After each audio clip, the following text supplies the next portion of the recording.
You don't wake up this morning. Neither do your kids. The sun crosses the kitchen floor, the milk stays cold, and the machine that did it is still humming, still doing its job. It's 1929, and your new refrigerator sprang a small leak in the night. The gas was invisible, it had almost no smell. Nobody stirred, nobody opened a window. For about 10 years, the thing that kept food from spoiling also, now and then, killed the family asleep beside it. The man who set out to fix that is the last person on Earth you'd expect, and the fix that worked did something to the sky we spent the rest of the century trying to take back. You've never been told these are the same story. Subscribe before we go any further. It's the one machine in your life that hums in the background and has never, not once, tried to kill you. So why didn't anyone wake up? A leak should be a smell, a warning. Your body is very good at this. That fridge ran on gas, like every fridge then, and the industry had a few to choose from. Ammonia, sulfur dioxide, methyl chloride. The first two are honest about themselves. Ammonia stings your eyes from across the room. Sulfur dioxide smells like a struck match shoved up your nose. Spring a leak on either, and the whole house is up, coughing, out on the lawn in their nightclothes, alive and furious. Methyl chloride is the quiet one. Nearly no smell, and the faint one it has isn't unpleasant. It cools beautifully. It's cheap. It doesn't announce itself. The gas that would have woken that family was the one gas their fridge didn't happen to use. The warning system your body spent 2 million years building only works if there's something to smell. Somewhere in a Chicago apartment, a repairman heard the leak, a faint hiss he couldn't place, and went looking, and never found it. The family did not have a repairman. Years before that particular night, a different version of this story reached a man in Germany. It reached the most famous mind alive. The way Szilard told it, long after, Albert Einstein read about a family, parents and several children, killed in their beds by the gas leaking out of their refrigerator. Nobody has ever dug up the clipping. It's a story Einstein's young partner told a friend, who told a historian decades on. But the danger under it was real, documented, and killing people more than once. So what do if you're the most famous man alive and you can't stop thinking about a family you never met? You could shrug and go back to bending space and time. He doesn't. He turns to a restless young Hungarian physicist named Leo Szilard and says the thing that starts the whole rest of this.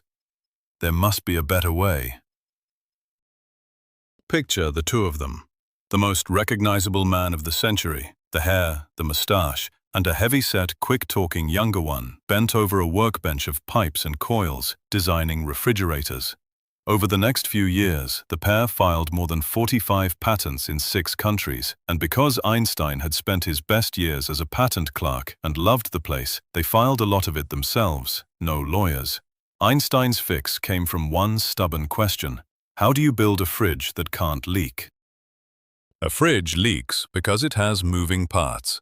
A motor, a piston, a seal for the piston, and every seal is a promise the machine eventually breaks. You take out everything that moves. No motor you'd recognize, no piston, no seal to fail, driven by a little heat and some chemistry, sealed shut for good. A refrigerator that can't spring the leak that killed that family because there's nothing in it to spring. It half worked, and it had problems. Their best pump was supposed to run in dead silence. It cavitated instead, and a friend who heard it said it howled like a jackal. But the principle was sound. Stop the leak by building a box that can't leak. Here's the fork in the road. There are 2 ways to make your fridge stop killing people. Einstein's way is to stop the leak, build the machine so the poison can never get out. The other way is the opposite, and it's almost cheeky. Keep the leak. Don't fix the machine at all. Find a new gas, one so harmless that when it leaks, and it will leak, it does nothing to you. You breathe it and shrug. If the poison isn't poison, the leak isn't a problem.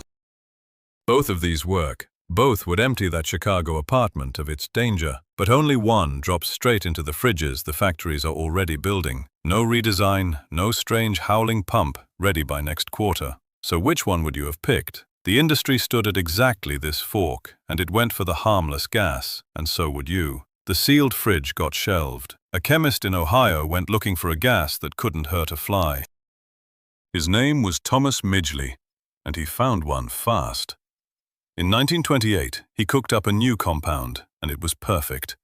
It didn't burn, it didn't poison, it didn't smell. They called it Freon. So how do you convince the world a brand new gas is safe enough to sit in the box next to their food? If you're Midgley, you breathe it. He stands in front of a room of chemists, fills his lungs with the new gas, and slowly blows it out over a lit candle. The flame goes dark. Harmless enough to breathe, and it snuffs a fire. The room is amazed. But he'd done this exact trick once before. A few years earlier, he'd stood in front of reporters to prove a different invention was safe. A fuel additive. He poured it over his bare hands and breathed its vapor for them, calm as anything. That additive was tetraethyl lead. Leaded gasoline. The stuff that would put lead in the air of every city on Earth for the next 50 years and quietly lower the IQ of a whole generation. He knew it was dangerous.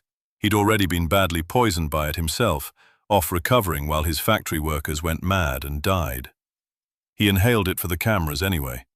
One man, 2 demonstrations, 2 of the most damaging substances of the century, and he breathed both in on stage to prove they were nothing to worry about.